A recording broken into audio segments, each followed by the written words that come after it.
Do you think there's a possibility Pacioretty won't play tomorrow?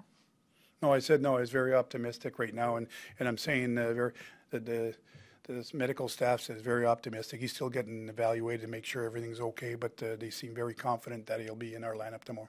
You don't have to change my bet then. Not your bet? Your bet or your pool? My bet.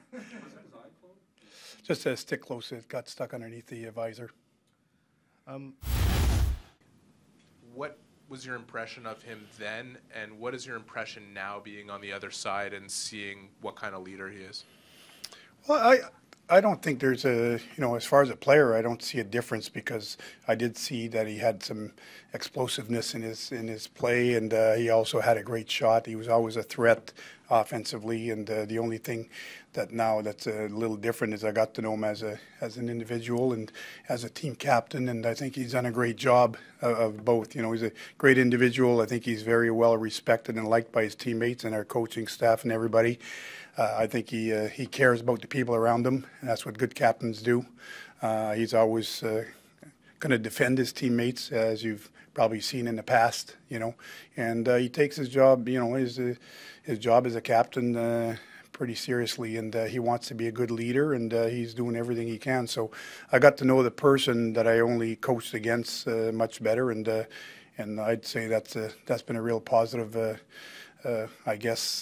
outcome, because I'm impressed with the way he's handled things. At a point this season when the team was struggling at its most, he came out and said there's not enough guys getting over the boards and trying to make the difference right now. Do you see a player in Max that is constantly trying to make the difference in a game?